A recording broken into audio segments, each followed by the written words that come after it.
This is the Pick Six Podcast, and this is Sunday Night Super Friends. That's Will Brinson. That's John Breech. I'm Ryan Wilson, and this is the Sunday Night Super Friends Week 6 NFL Recap 2023 edition. So here's the plan in case you're new here. We're going to hit on our top 10 takeaways from Week 6, the biggest storylines, the best players, the top plays, some upsets. But first things first, remember, give us a thumbs up if you're watching on YouTube at NFL and CBS, and of course, subscribe wherever you get your podcasts so you never miss a show. All right, boys. Let's get to it. So, came into Sunday with the 49ers and Eagles as the only undefeated teams left in the NFL. Both teams were favored on the road, and both teams lost. And shall we say, backups. Let's begin in the Meadowlands. Where the Eagles were 12-0 all-time, they had literally never lost to the Jets in recorded human history. But a 3-interception afternoon for Jalen Hurts changed New York's fortunes, and they eked out the 20-14 win. Breech, you mentioned this earlier in our little chat. So I'm going to take you to the fourth quarter. Come with me in this little time machine here. There's 150 left in the game, and Hurts has just thrown his final interception. The Jets begin their fateful drive on the Eagles' 8-yard line. They trail 14-12, and Philly has all their timeouts. First play, hand off to Breece Hall, and the Eagles' defense basically ushers them into the end zone so they can get the ball back. With it, turns out 1:46 to go on the clock, and now they're down 6. But you thought the Jets should have been more self-aware in that moment, correct? Yes, I thought the Eagles should have been. I don't think Eagles should have let the Jets score a touchdown there. The Eagles had 2 timeouts left, so let me just fix that real quick. They didn't have all 3 timeouts. So if I'm the Eagles and I am winning 14-12, I am hoping that the Jets run 3 plays. You have to use 2 of my timeouts. Then the Jets kick a field goal. They run, say, 40 seconds off the clock because you don't have a third timeout to get rid of that third down. So you're down to about 105, and now you are only trailing by 1 point. It's 15-14. Then the Eagles would have only needed a field goal on their final drive. So then you only need to get to about the 40. It shaves 35 to 40 yards off how much you need on that final drive. So the question is, would you rather have 1 minute and 5 seconds and no timeouts, knowing you only need to get to the Jets 40, considering how Jalen Hurts has played that day? Or would you rather have 2 timeouts, but be down a full entire touchdown? Probably more like 55 seconds, right? No, it'd be about a minute 5. There was a minute 46 when they got the ball. And gotcha. Right. Okay. Yep. I mean, maybe if one of the plays. Yeah, okay, no, I got you. Yeah. The math is tricky, but yeah, like I think you're right. Like stop them and make them kick a field goal. Maybe they miss. Kickers are missing left and right. Yeah, it was just wild that they just gave up that touchdown and said, because the Jets couldn't get a first down. They were at the 8-yard line. So that is just a whole plethora of things to talk about with this game, though, because we haven't even touched on Brinson. What you can talk about is Jalen Hurts hurting. Yeah. Was he hurting or he's just playing poorly? No, hurting Debo's soul. All our Eagles fans. Hurting Debo's soul, yes. And yeah, all our Eagles friends' souls. 3 interceptions for Jalen Hurts. Eagles didn't score their final 7 possessions. They finished the game with 14 points. They scored 2 touchdowns in their first 2 possessions. And what you saw from the Eagles in this game, and I had a Jalen Hurts double stack with Devontae Smith and A.J. Brown, and actually did like okay in fantasy. But if Devontae catches that touchdown and like houses it, he had a horrible drop. And this is a squeaky wheel game for him. But they came out knowing that DJ Reed and Sauce Gardner were out and were really, really aggressive in the passing attack. And I thought it looked good. Like A.J. Brown and Devontae Smith are getting open. And then it just sort of like the Jets kind of turned up the pressure and started getting home with the pass rush. Lane Johnson left the game. I don't think he came back. That was definitely a factor too. We've seen with Lane Johnson in Eagles teams in years past that when he is out, the offense can fall off a cliff. Like Carson Wentz's splits with or without Lane Johnson were crazy. Offense completely stalled out. Defense played fine, but the Jets sort of had that similar mojo that they had against the Bills in that game as well. Zach Wilson was a caretaker. Breece Hall was making plays. Garrett Wilson was making plays. And I think when we talk about, and we'll talk about the Niners in a minute, but when we talk about the fatal flaws for these 2 previously undefeated teams, the Eagles' fatal flaw was like, we're not totally confident in their offensive attack. Shane Steichen's gone. They're running at a slower pace. They are not as efficient. They're not as effective. And we're like, it'll come around. But, this is what we talked about in the preseason. There was a possibility of some regression by Jalen Hurts. Doesn't mean he gets turned into a bad quarterback. It just, he wasn't going to have the same season he did last year. And maybe that's happening. Yeah, this team doesn't look to be the same as last year, but they were also 5-0 and probably should have won this game. Credit to Robert Saleh, and Breech talked about some of the mistakes at the end of that game. Zach Wilson, no interceptions. He played well. We saw Garrett Wilson go out with an ankle injury. He was hobbling towards the end, but he came back and had 90 yards. And that defense is absolutely balling, sort of like the other team we're going to talk about in a second in terms of keeping that offense in the game in Cleveland and San Francisco. But special shout out to Quinnen and Quincy, his brother Williams, defensive lineman and linebacker. And they were just game wreckers the entirety of that game. And Breech, I'll ask you this, and I'm going to ask this question a lot tonight because we're going to talk about some teams that are among the best in the NFL that laid some turd-like eggs in this week 6 here. Are you worried about the Eagles, or do you feel okay?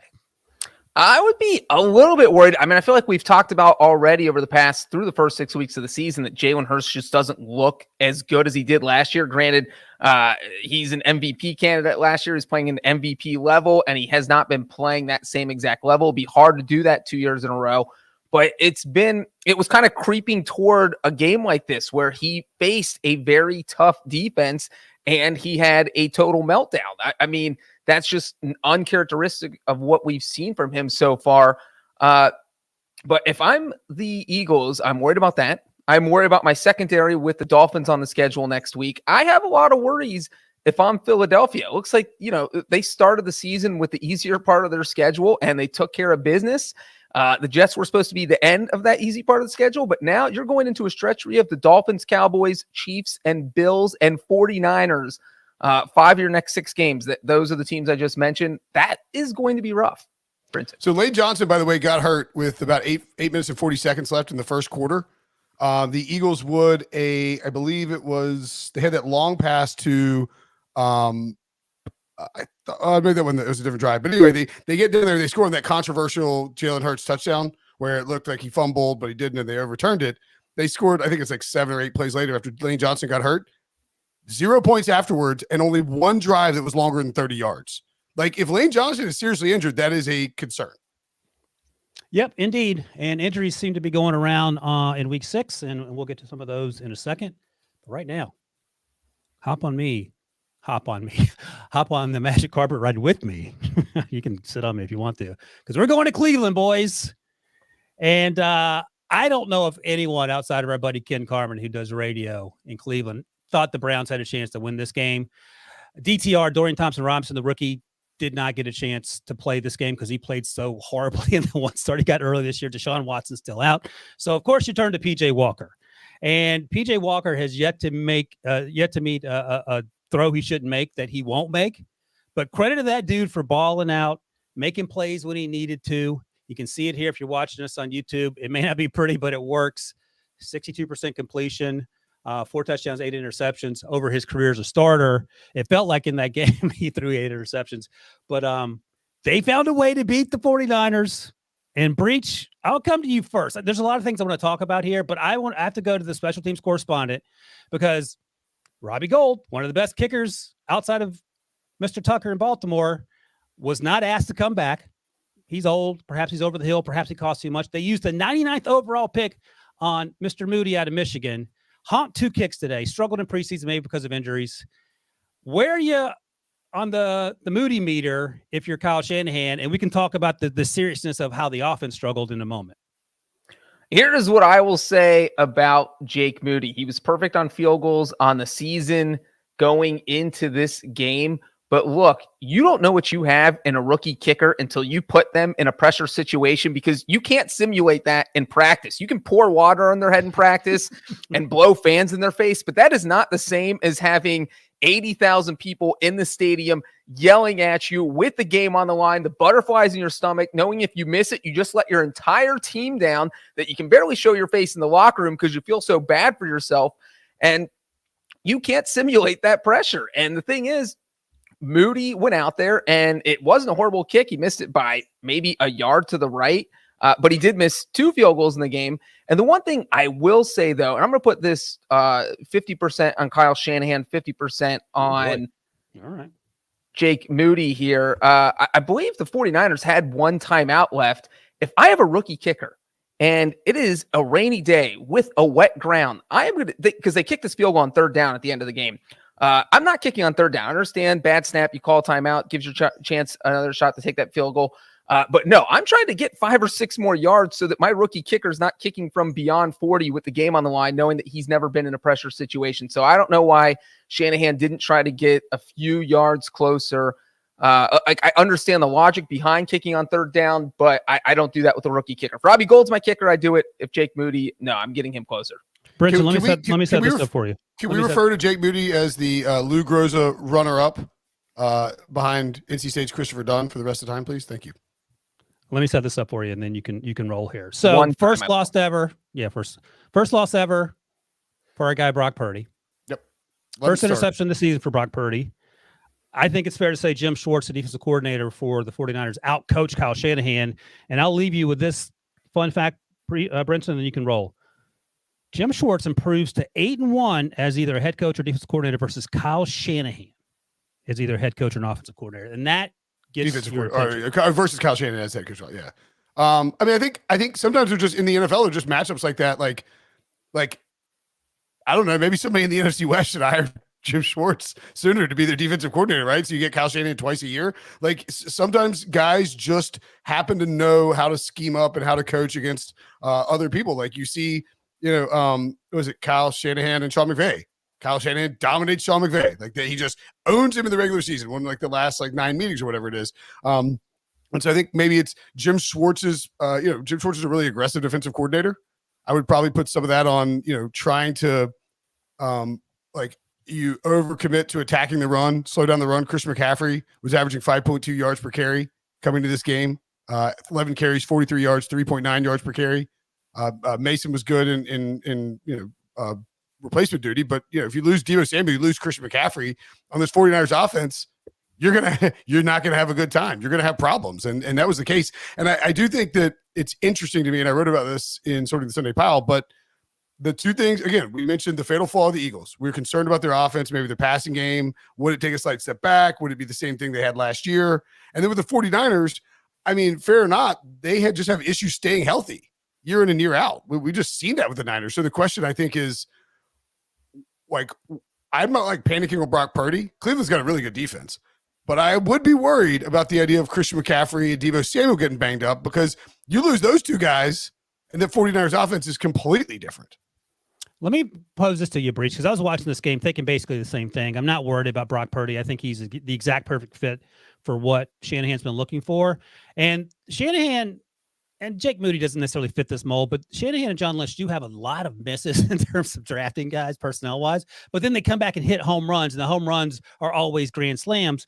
But Deebo goes out. Christian McCaffrey goes out. Trent Williams went out earlier. He did come back. Maybe he was hobbled. Maybe he wasn't. The weather wasn't great.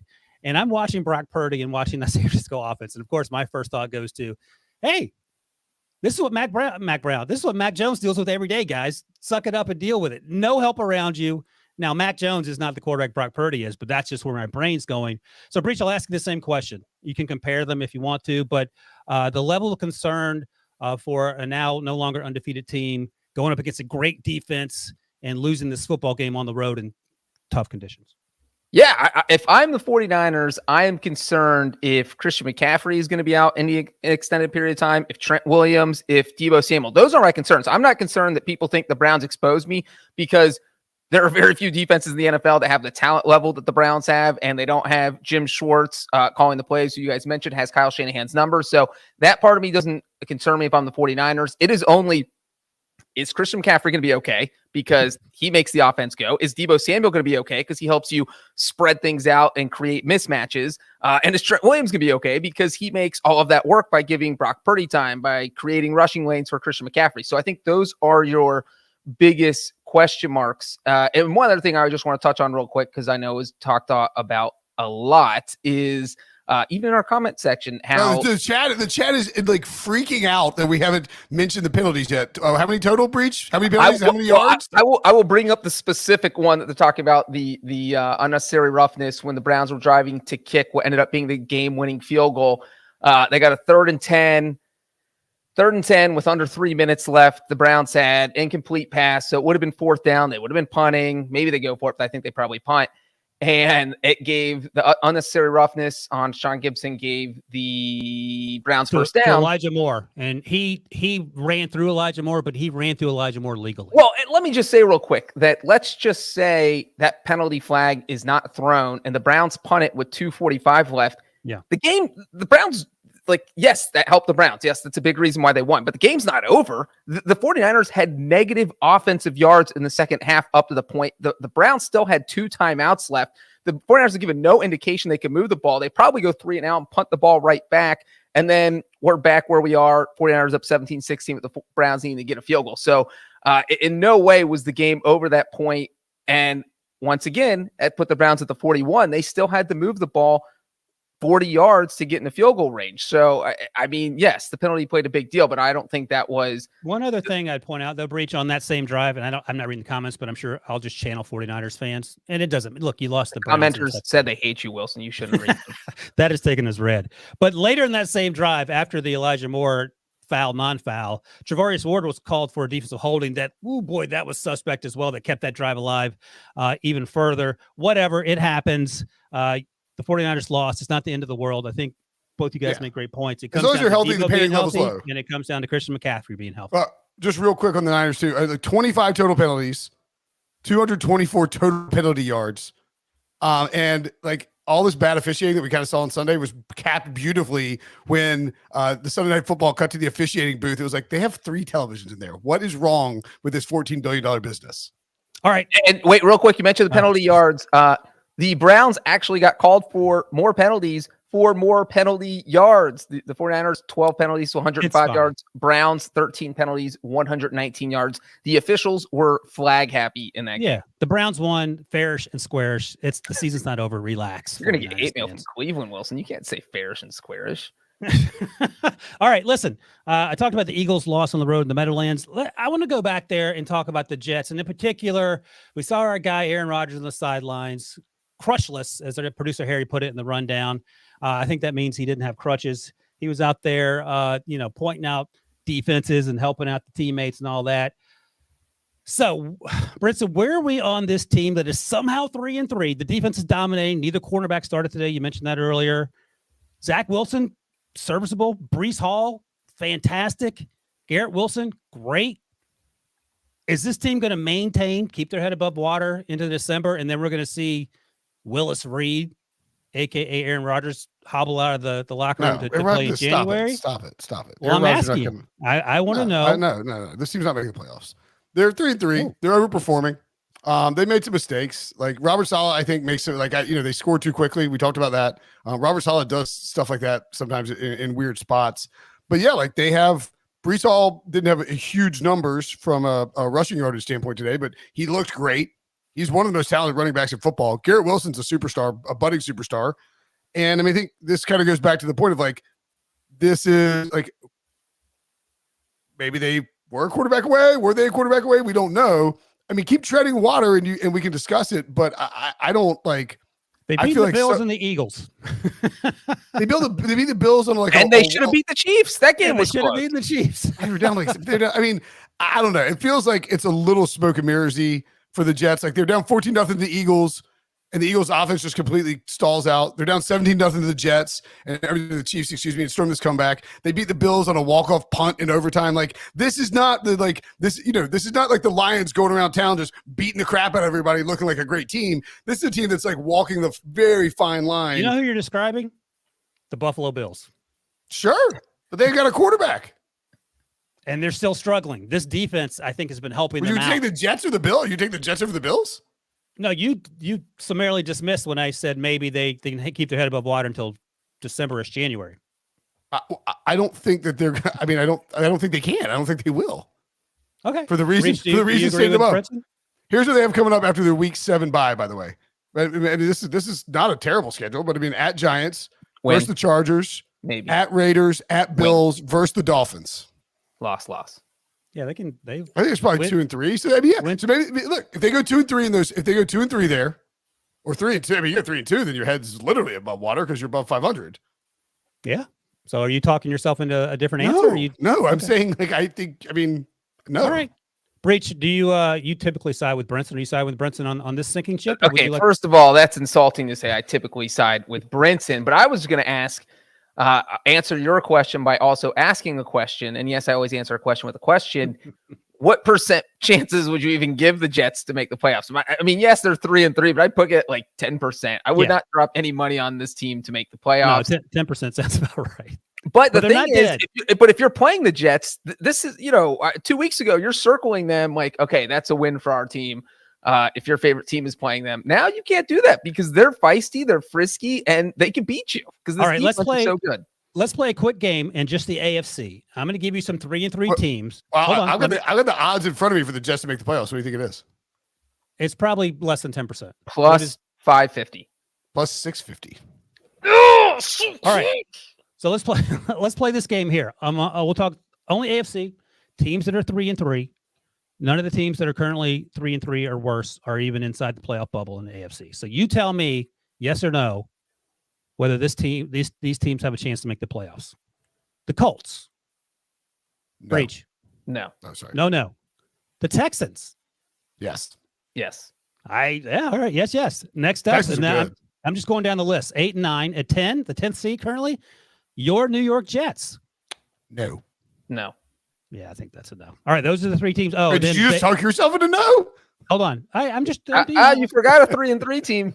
I'm stoked. Yeah, I got 2 more. The Vegas Raiders are somehow ahead of the other 3-3 team. No one thinks the Vegas Raiders are going to make it. All right, 13th in the AFC, the Cincinnati Bengals. Big yes. Yes. That's a lot to move on. Well, we'll talk about the Bengals in a minute, I guess, but yeah, we will. All right, so we're out on the Jets. Breech, Brinson's made it clear that he thinks Aaron Rodgers is not coming back till the summer. Do you think there's any chance he comes back around the new year? I think the only way he would come back is if they made the playoffs. And the only way they'd make the playoffs is if Zach Wilson plays competent football. And are you starting Aaron Rodgers coming off an Achilles injury in a playoff game, or are you just going to roll with Zach Wilson for at least 1 week? I don't know what you do. All right. So here's the problem with Rodgers. If you roll him out in the playoffs, you're like, we're going to have a chance to make the Super Bowl. And then something else bad happens because he's on a bad Achilles and you lose him for next year. Achilles, if you're ACL, absolutely. Achilles, no. ACL, absolutely not as well. You don't come back. Dude, ACL in week 1, you get back in time for the playoffs. You shouldn't, but okay. All right, moving on. We are going to Western New York. Or as I like to call it, the New York Jets of the western part of the state. Buffalo Bills should have lost that game. Brian Daboll should issue an apology to Tyrod Taylor for the way he treated that poor man at halftime. I mean, backup quarterback, veteran, you're effing and jeffing that poor man off the field to the point where... Dude, that's a terrible mistake to run the football to the point where Melissa Stark didn't even get an answer from the coach at the halftime conversation. 3 passing plays there, and he ran the ball once, and they got nothing. Let me finish. Thank you. All right, so the Buffalo Bills eked out a win. Josh Allen did not play great. He came out after he banged his head on the turf in the first half. I don't know what was determined other than he could go back in. Thank God Damian Harris is fine. The running back who had to leave in an ambulance, he has movement in his extremities, which I think is the latest we saw, which is great news for him. But Brinson, I'll come to you. I just talked about it with the Eagles, talked about it with the 49ers.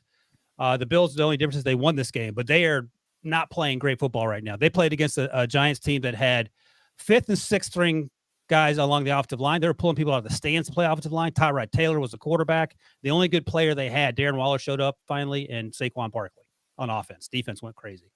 I mean, who's the Giants offensive lineman who literally said off my couch because he just got signed off his couch earlier that week? Justin Pugh. Justin Pugh. Yeah, I mean, it's not great. I don't know. I don't freak out about this too much. I look at the Bills in totality. And what I see is a team that was overhyped against a Jet squad that has had their number in week 1, and they lose that game in overtime. Dominant 3 weeks in a row, including taking care of a Dolphins team. Then you mess up your travel schedule and you're lethargic against the Jaguars in London. And by the way, they just came back from London for this game on that short trip. And the entire New York Giants coaching staff and front office is from the Buffalo Bills organization. So they know them very well. This is a bigger game for the Giants than the Bills by far. And the Giants brought their A game, against Buffalo. And Buffalo's offense played poorly. They didn't run they should have run the ball a lot more early on. They were getting like 6 yards per carry, and they snuck out with a win. It's fine. You win in prime time against, your old offensive coordinator who knows your team really well. I'm not sweating this at all. They have at the Patriots versus the Bucs, at the Bengals with a healthy Joe Burrow, Broncos, Jets, and at Eagles. I would anticipate that the Bills, who are now 4-2, end up like they're very comfortably going to make the playoffs. The injuries on defense are a concern. Josh Allen's up and down play and like aggressiveness is a concern too in some of these games. But I'm not freaking out too much about the Bills at all. Hey, Breech, where are you of the three teams we've talked about in terms of both the quarterback play, Jalen Hurts, Brock Purdy, Josh Allen, as well as how their defense is to the level in which they can help out these quarterbacks when they're sort of struggling? I would feel the most comfortable if I was a 49ers fan right now. Again, assuming Christian McCaffrey and Deebo Samuel are healthy. But when you look at what the Bills did on Sunday night, my takeaway is that if you're a Bills fan, if you like the Bills, the Eagles lost to the Jets. The 49ers lost to the Browns. So who cares how ugly the win was? They won. That's all that matters. As Brinson said, the Giants had every reason to win this game. They were trying to save their season. They're 1-4. Everyone on the Giants coaching staff knows Buffalo. The Bills were coming in jet lagged from London. Instead of taking a bye, they had to play the Giants. So the Bills had every reason to lose this game. They still eked out a win. And I think that's kind of how I look at it. So don't really dock them any style points for not beating the Giants by whatever they were favored by 2 touchdowns. What happens to the Giants? They're awfully soft on the Bills. The Bills are just a good football team. They're a little banged up on defense. They're very talented. You love dragging the Bills. It's because Sean McDermott won't acknowledge you when you see each other in public. Even though you're both football team, but they have serious injuries on defense, and they have not played well. That's the big part. Like they just haven't played well. And Brink, I take your point about beating the Giants, but the difference is that the 49ers and Eagles games. The 49ers and Eagles are in the NFC a little more wide open than the AFC, which is super competitive. I feel like if you're the Bills not hitting on all cylinders right now. What? Dude, the Steelers are in the playoffs right now in the AFC. Yeah, but no one thinks the Steelers are good. I mean, right, exactly. The AFC is wide open now with all these injuries and everything. The Bills are fine. I would rank Kansas City, Miami are ahead of Buffalo for me. That's okay right now, sure, because of the injuries. Baltimore is close. Baltimore finally put something together on Sunday. Jacksonville, they're up and down, but I mean, they're not. I don't think they're a tier below the Bills the way the Bills are playing. The Jaguars. I think that the Chiefs, Dolphins, Bills, Jaguars, and Ravens are look. We talked about this last week. They look like the playoff teams in the AFC, and it's going to come down to the 2 of the wild card spots more than likely, unless the Bengals can jump up and win the division, or the Browns, or whoever else. I'm talking about the teams that have sort of solidified their. And I think all 5 of those teams are in the same sort of area. Right, exactly. Where I think in the NFC right now, the teams that have sort of solidified their places, there are 3 teams for me: Eagles, 49ers, and Lions. Yep. Okay, so that's what I'm saying. So you agree? Oh my God! No, I don't know. I think that like when you look at the teams that are trying to jump up, like I think the Bills are very comfortably a playoff team. Yeah, I don't disagree with that. I'm saying they're not one of the 2 or 3 best teams in the. They're one of the 5 best teams. I think you throw them in a jumble and toss them around. They beat the crap out of the Dolphins. They're jet lag coming back from Jacksonville. They're playing against their old coaching staff. They lost week 1 on like an insane night in New York, and they're 4-2. Like, fine. All right. On that note, Breech, we're going to take a break and get our minds right because we're going to talk about Joe Burrow and the Bengals right after this.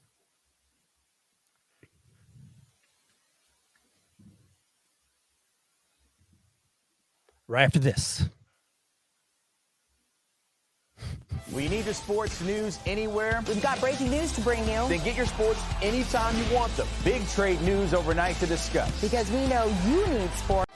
We need the sports news anywhere. We've got breaking news to bring you. Then get your sports anytime you want them. Big trade news overnight to discuss. Because we know you need sports all the time. A lot of movement in the rankings this week. A legend adds to their legacy. We're bringing you that breaking news right here on HQ. CBS Sports HQ, anywhere, anytime, all the time. Producer Harry did not want to talk about the Bengals, Breech. I don't blame him, but we're back.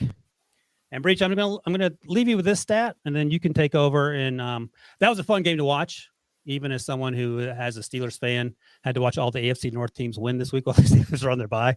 But that was a fun game. I love Geno Smith. I love the fact that Joe Burrow is coming back. But here's the stat, and then you make it make sense, because I think you feel better about the Bengals too. The Bengals, 77 yards on their final 8 drives of the game, and they still won. So what's going on? They started strong and then sort of petered out offensively, but the defense looked to be in its old form. Yeah, look, if you watch this game, the Bengals had a very good touchdown drive on their opening possession. They had a very good touchdown drive on their second possession, and then they did absolutely nothing offensively the rest of the game. But let's not forget, the Seahawks are a good team. And if you beat a good team, it was the same as I tried to make the argument last week. They beat the Cardinals by 2 touchdowns. If you beat a team in the NFL by 2 touchdowns, that's an impressive win. And if you beat a Seahawks team that a lot of people think are good, that's an impressive win. And you know what? Was Joe Burrow perfect in this game? No. But here's what I like from Burrow. He made a lot of good throws. And his calf, again, that's the big thing, looks healthy. And they're going into a bye 3-3. 2-3 weeks ago, we were worried the season might be over. The sky was falling. It was all over. But now they got back up to 500.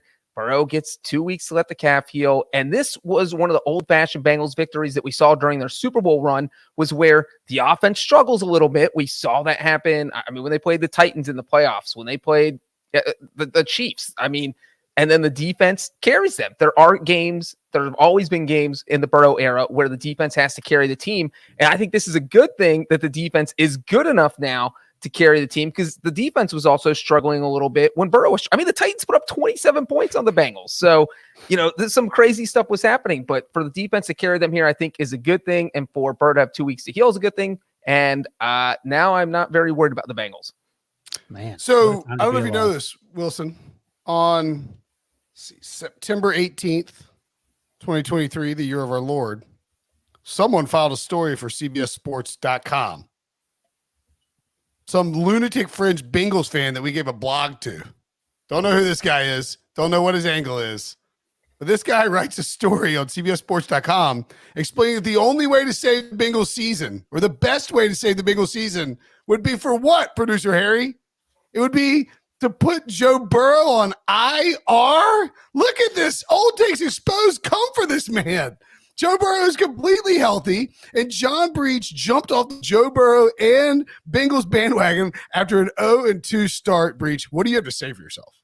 Well, classic Brinson. He obviously only reads the headline and didn't actually read the story. Classic Breech, you are a headline guy. I mean, because literally in the story that was written the week leading up to the Rams game, and it was, if the Bengals don't think he is healthy enough to play against the Rams, they need to put him on injured reserve. If they think he gives him a chance to win that game, then they do need to play him, because the season hinges on that decision. If his cap gets worse, it's over, but you also need to win that game.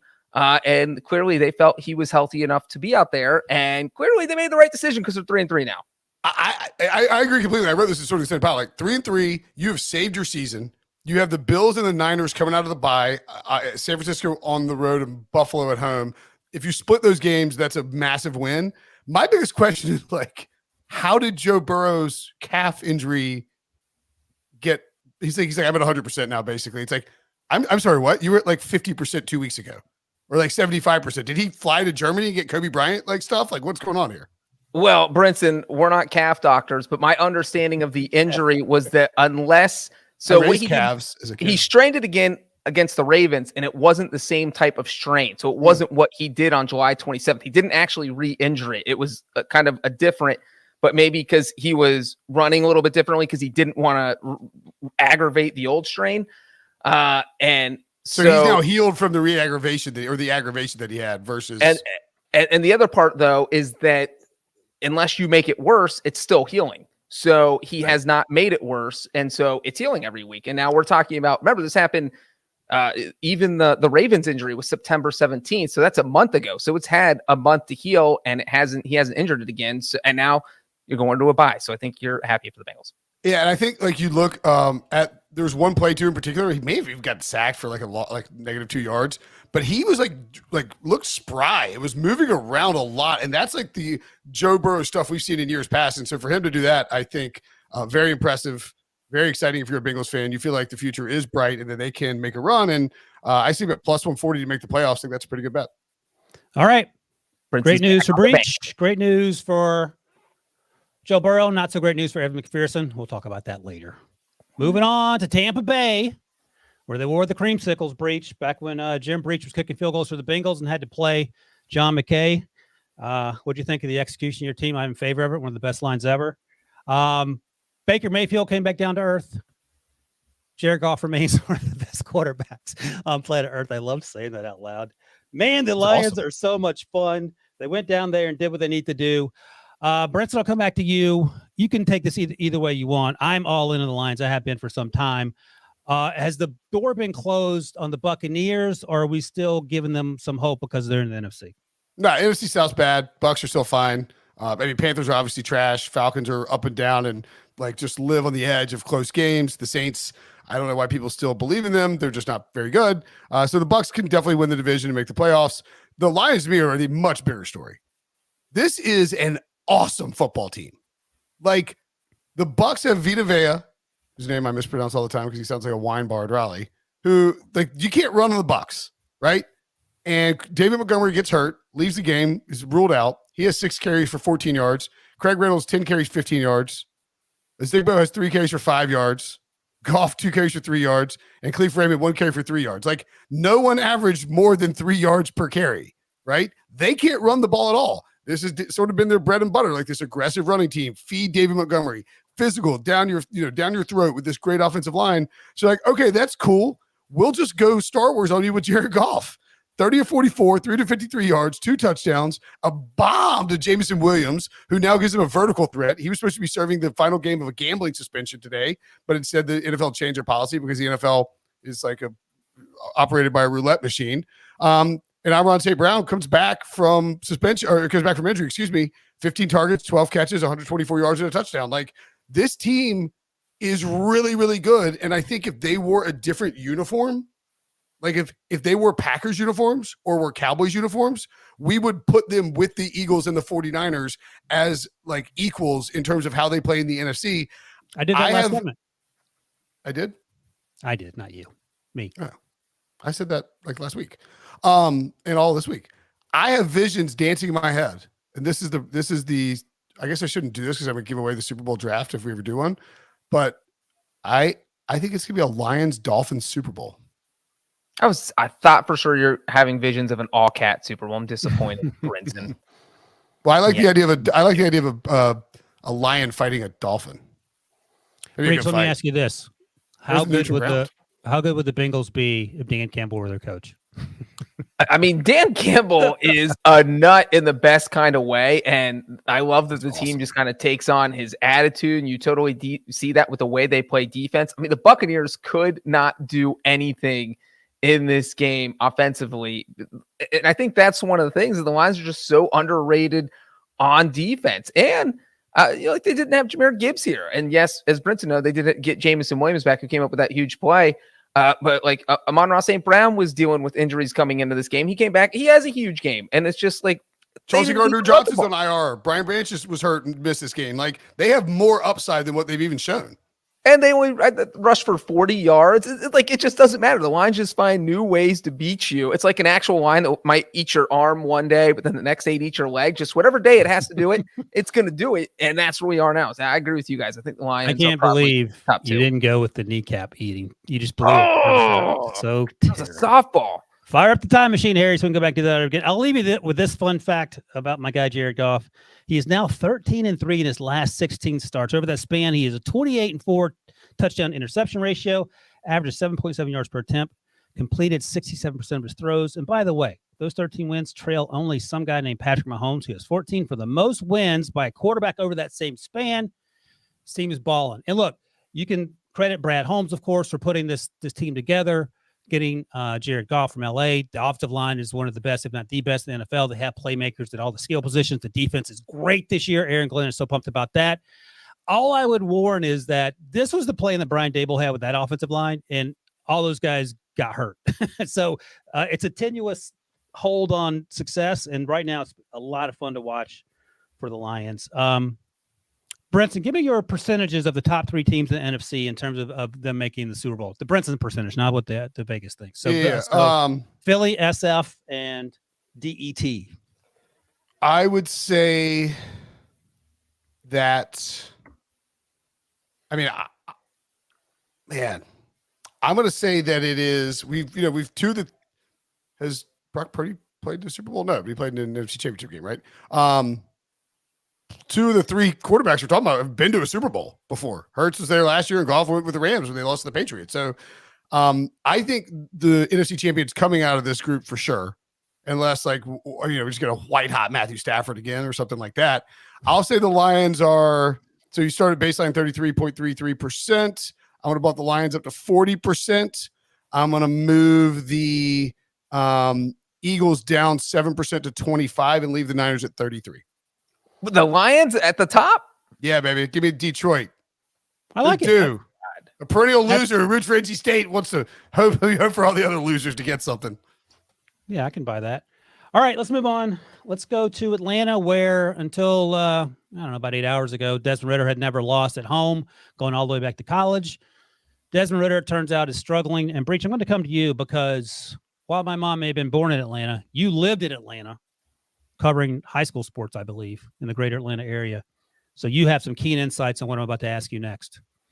Should Arthur Smith and that staff shave their mustaches, number one, because it's not working? And number two, how long are we in on this Des Ridder experience with all these playmakers? Because it doesn't appear to be working. And then we'll come back and circle back to the team that they played and maybe our thoughts on that group in the Washington Commanders. Does it change your mind? Does it change your mind knowing that Desmond Ridder was on the DraftKings Millie Maker winning lineup today? How's that even possible? Actually, I don't even want to know. I don't want to know. The Desmond Ridder train kind of crashed into a brick wall today. We have been talking a few times when the Falcons only put up 6 points in week 3 against the Lions. Maybe it's time to look at another quarterback when they only put up 7 points against Jacksonville in week 4. It was like, maybe it's time. And then they were losing to Houston last week, and then Ridder eked out a win with a game-winning drive and I guess saved his job. I don't know if Arthur Smith is even thinking about it, but after this loss where he threw 3 interceptions and essentially cost you the game, I think they would be crazy not to give Taylor Heineke a chance because this team is good enough to make the playoffs. You're in a division that you can win, but I don't know that Desmond Ridder is going to get you there. You've lost 3 of 4, and it could be 4 in a row. If not for that Texans game last week, winning by just 2 points. So, I just think that my leash on Ridder is extremely short, like 3 centimeters right now. If he goes out and throws a pick in the first quarter next week against Tampa, I'm putting Heineke in. I don't know. You just say it. I think that, okay, I would say 2 things. One, I think that I'm a little surprised that people are like, why don't you pull the trigger on a Taylor Heineke? And then 2, it's like, I do think that people are ignoring the fact that this team is 500. They're 3-3. They've looked better than everyone thinks. And everyone's clamoring to replace Desmond Ridder. Yet no one thought the Falcons would be good except me. What are you talking about? Who have they beaten that surprised anyone? They beat the Texans. Everyone assumed that before the season. They beat the Panthers. Okay. And they got they had comeback against the Packers. So they have 1 surprising win. They were also in London again, lost to the Jaguars on a weird time zone thing. I don't put that much stock into those London games. Jaguars are a good team too. They lost to the Lions and the Jags. Okay. And then they lost to the Commanders by 1 score. Then? The Lions and Jaguars are really good football teams, and they lost to them. And now Desmond Ridder literally lost this game for them at the end twice. Yeah, my second point is that I think people are underestimating. They're like, well, you just swap quarterbacks. Arthur Smith doesn't want to swap quarterbacks. He thinks Desmond Ridder is the guy to function in his offense the way he wants him to, and then he believes that they can win these close games. Now, you're walking a fine line. There's not much margin for error, and it can backfire on you pretty quickly. But Brinson, here's what I'll say real quick, is that in the past 3 weeks, the Commanders defense had given up an average of 37 points per game, including giving up a 40-burger to the Chicago Bears. The Falcons scored 16. Their quarterback threw 3 interceptions. You don't think he threw for 307 yards, and Drake London had a massive game too. I understand he threw the 3 picks. I feel like they weren't all his fault. The one was horrible. The last one was terrible. But it's sort of like the Josh Allen, there was the Jalen Hurts. One of the Jalen Hurts picks was popped up in the air and Quentin Williams caught it, right? Look, don't get me wrong. The Falcons should have been more competitive in this game. They didn't play great on offense. I just don't think that Arthur Smith is switching from Desmond Ridder and hitting the panic button at 3-3. If you're 2-4, 1-5, whole different ball game. 3-3, I think they feel comfortable with where they are, given their schedule, given who they've lost to. See, I'm the opposite, because if you go too far and fall to say 3-7 or 4-8, the season's over.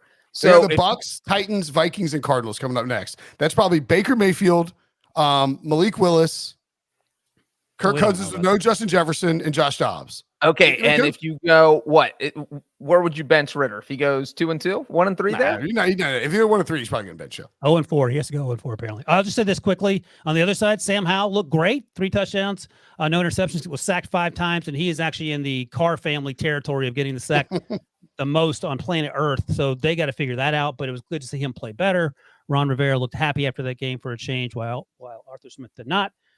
We're going to take a quick break. When we come back, Breech, Brinson's going to be really happy, because here is what we're going to be talking about, according to producer Harry. The Rams apparently are going to be a playoff team. Lovely. We'll talk about that right after this.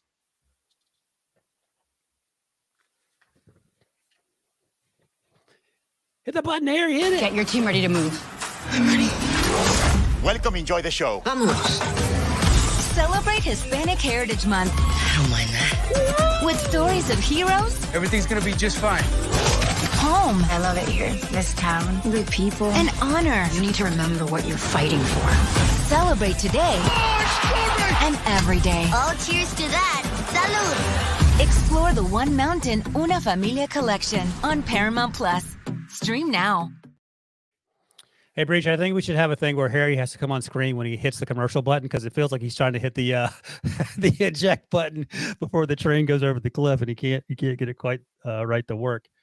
All right, so we're moving on to the Rams, and they beat, depending on which team Brinson's talking about, either the world-beating Cardinals or the world's worst team, the Arizona Cardinals. The Rams scored the final 23 points. There used to be this old joke. You can see behind me there my little Carolina poster. That's the 82 Carolina team that when Michael Jordan was a freshman. And the old joke back then, Breech, 40-something years ago, was the only person that can keep Michael Jordan from scoring 20 points, head coach Dean Smith. The only person that can keep Puka Nacua from getting 200 yards per game, Cooper Kupp. Like, Cooper Kupp is killing Puka Nacua in terms of his ability to catch the football, but Cooper Kupp has been going absolutely bonkers in his 2 games. Karen Williams has been going absolutely bonkers at the running back position.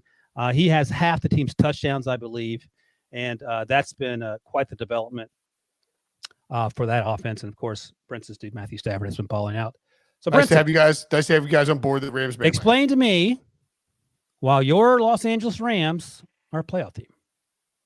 Well, I think it's pretty simple. Sean McVay and Les Snead have done what was the formula for success in years past, which is to find guys in later rounds who can contribute in this sort of stars and scrubs style built roster.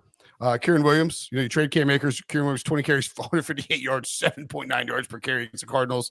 Puka didn't have a huge game, but Tutu Atwell has done some nice stuff. And I think the trio of Cooper Kupp, Puka, and Tutu, I'll reiterate that sounds like you're teaching a toddler to use the bathroom.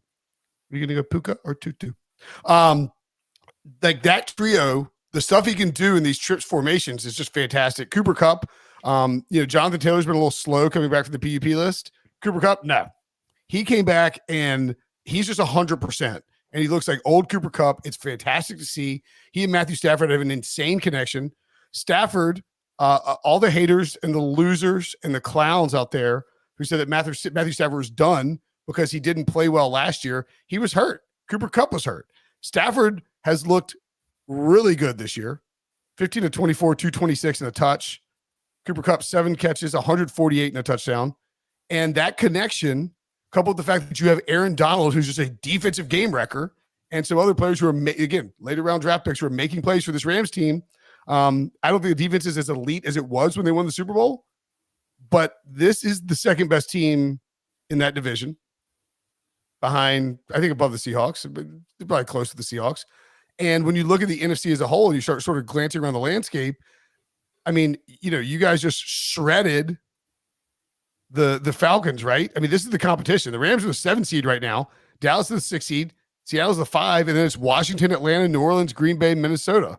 Like, the Rams are, to me, much closer to the top tier teams in the NFC than they are to those mid teams.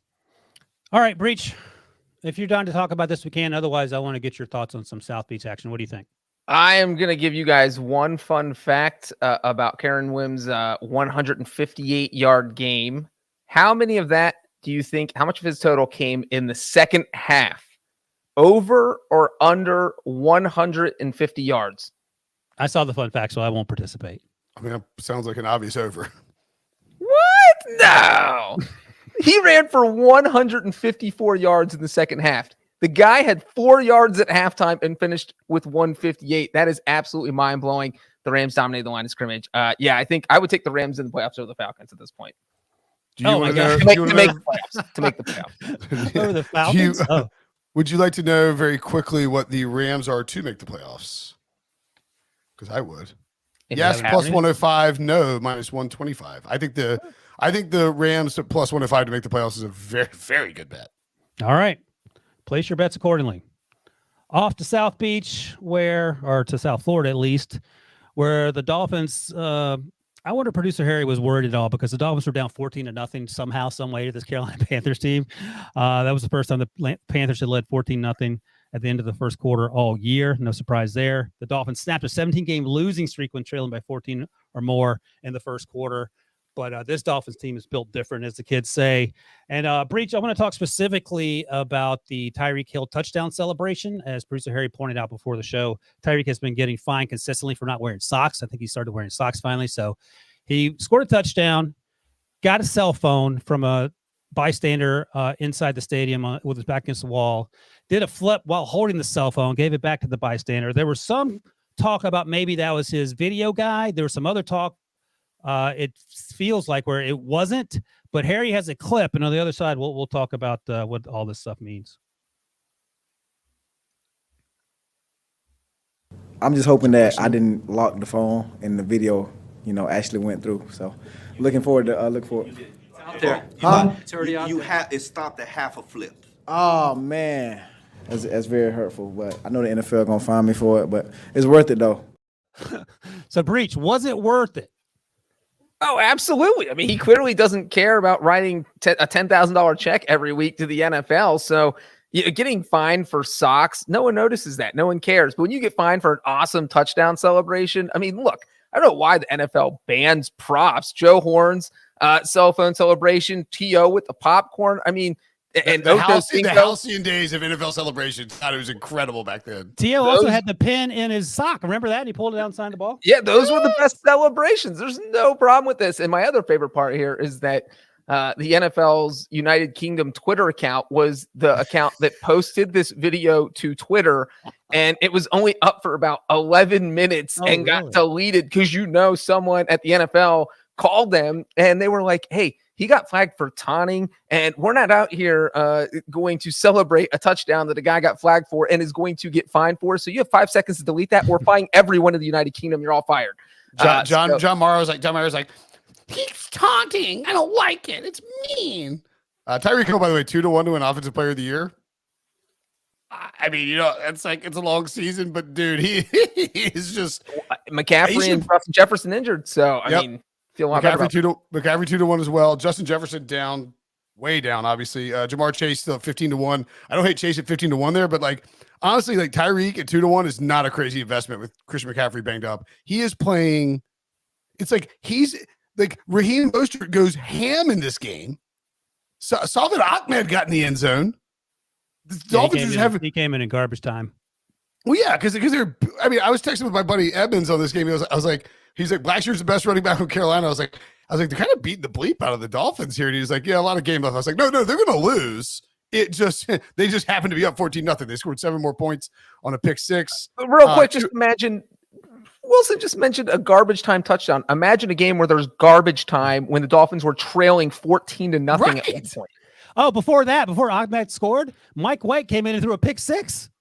After 2 had been bitched. That's how out of hand this game was. One pass attempt, 1 interception, 1 pick to the house. I mean, Tyreek had the quietest 6-catch, 163-yard, 1 touchdown game. And he is on a blistering tear right now. And again, 2-1 for an award that won't be decided for many weeks is pretty aggressive, but he is playing some incredible football. If he and Tua both play the whole season, I think he wins that award.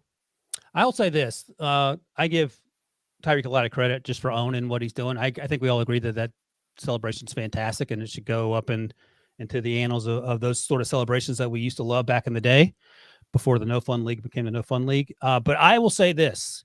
Like, did you guys see Jalen Waddle score a touchdown and then they cut to the booth, cut to the owner suite, and Stephen Ross and his family are doing the Waddle? Like, they're literally doing I the saw the Waddle. touchdown. I didn't see that, though. That's great. That's something that should be fined. I'll just leave it at that. Old people dancing. By the way, very quickly on the Dolphins, I can't remember if you guys saw this or not, but EK, our boss, and I were talking about this. So they on the Rich Eisen show, did you see this where they were talking about the question they got asked about Mike McDaniel about the 5 weeks thing?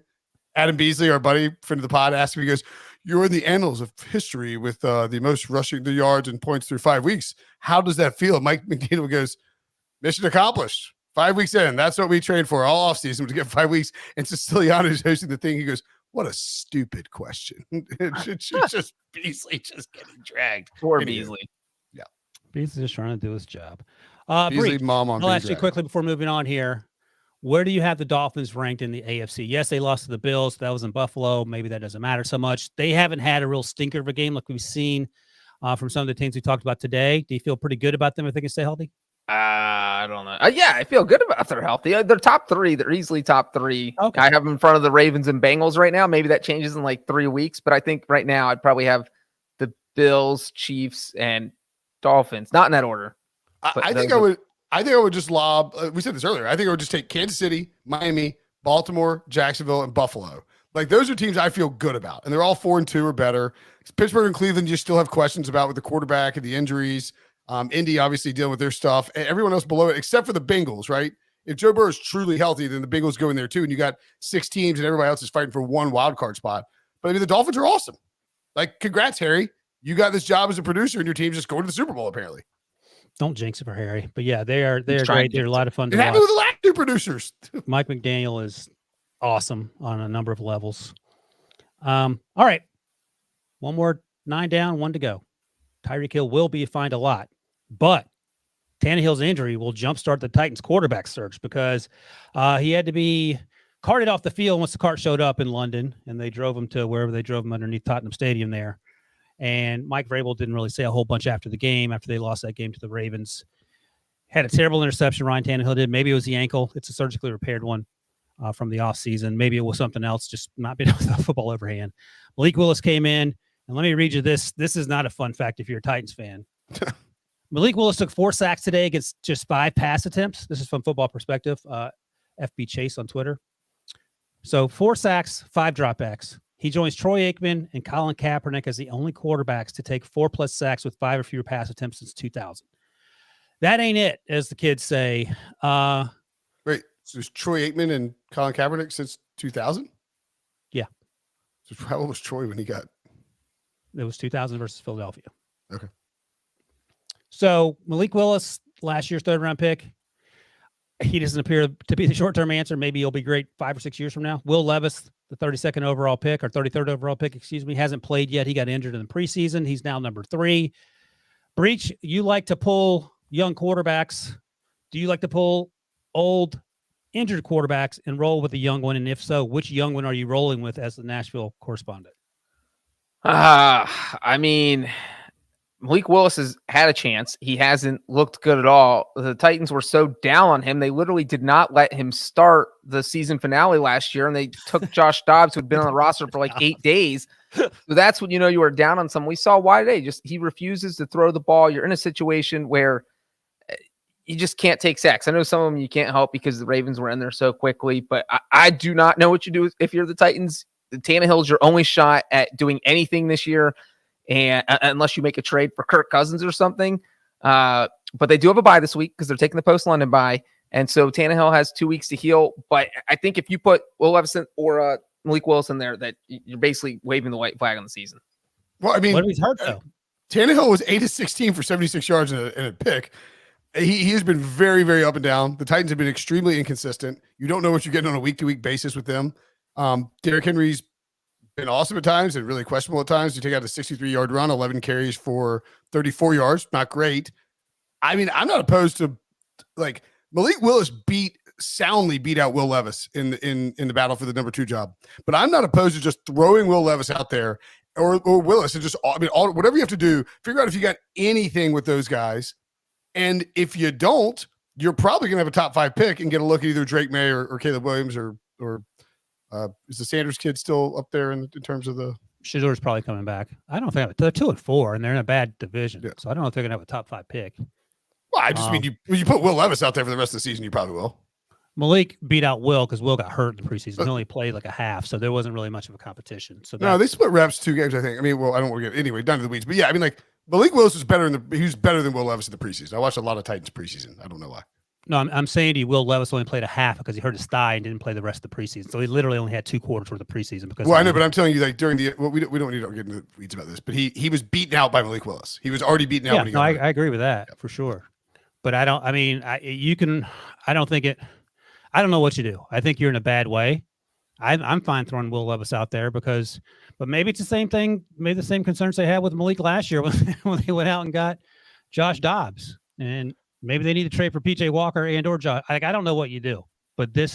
I think that you are, if like Tannehill is healthy enough to keep playing and you keep rolling him out there and you just finish like 7-10 or 8-9 or 6-11, that's worst case because you're just in the middle of that pack there, never really sniffing the playoffs, and you don't have really a shot at that quarterback. By the way, that 2000 Troy Aikman game log is a dark place. Don't go there. All right, so let's end on a positive. Brinson, you think about it. Breech, give me your Breech VP, and then Brinson will give us his. Wait, why do I have to go first? Well, you don't have to. He was looking at dark stuff, and I wanted him to get his mind right. My mind's always right. Mine right. I got my Brinson VP. BVP. Detroit Lions fans. Ooh. I don't know if you saw the video. Jeff Darlington posted it of Jeff Darlington of ESPN. This game's long over. The Lions have won 20-6. Pretty easy victory. Didn't feel like the Bucs got close. Lions fans are in that stadium in Tampa Bay screaming and cheering and going nuts. And Jared Goff walks by Darlington and he goes, "Look at this." He's going, "You see this? Best bleeping fans in football." Shout out Lions fans. It's awesome to have them like enjoying some success. This team is really good. They're really fun. I hope they're going to win the damn Super Bowl, and the Lions fans are drunk for 3 years afterwards. All right, Breech. Who's your Breech VP? My Breech VP is Josh McDaniels because he got revenge on his old coach. He took half his Patriots roster, his roster of ex-Patriots players, and thumbed his nose up to Bill Belichick, who is now on an even hotter seat, if that's possible. Wow. So good job, Raiders. And you know what? The Raiders they're feisty. They're hanging around 3-3. It's kind of crazy. Brian Hoyer had to come in for Jimmy G, who got hospitalized with a back injury. He did. I didn't know that. It was just precautionary, though. I think the team said. Yes. I should. By the way, I made it sound way more serious. Yeah, you did make it sound serious. Like Josh McDaniels, by the way, is 3-0 lifetime against Bill Belichick. 2009, he was sort of sashaying around the field when he was with the Broncos, and then the wheels fell off of that season. I don't think it was. I think it was later in 2009 because I remember writing. Maybe it was 100%. It was 2000. Maybe we wrote about it for Fan House. I remember being like, I remember writing about that where he just like went up at midfield and was like just shaking Belichick's hand up and down as hard as possible. And then the wheels fell off of that season, and he got fired the next season. So I think he learned a lesson from that. They won last year on that crazy Jacoby Myers play where Chandler Jones ran it back. Now Jacoby Myers is scoring touchdowns for the Raiders. It's a wild time. Breech, you missed a layup. My Wilson VP, Justin Tucker, the only kicker on planet Earth this weekend that didn't miss a kick, and he did it in Great Britain. Great. And producer Harry for the Dolphins winning. He's had an easy go of it so far, so hopefully that continues. All right, boys, that is it. Oh, another edition of Sunday Night Super Friends is in the books, but don't worry, we'll be back next Sunday night. In the meantime, you can check out the Pick Six Pod all week on YouTube at NFL and CBS or wherever you get your audio podcasts. All right, thanks to all you guys who hung out with us in the chat. Appreciate you. Thanks for Brinson. Thanks for Breech. Thanks for me. Thanks for producer Harry. And we'll see you guys later in the week.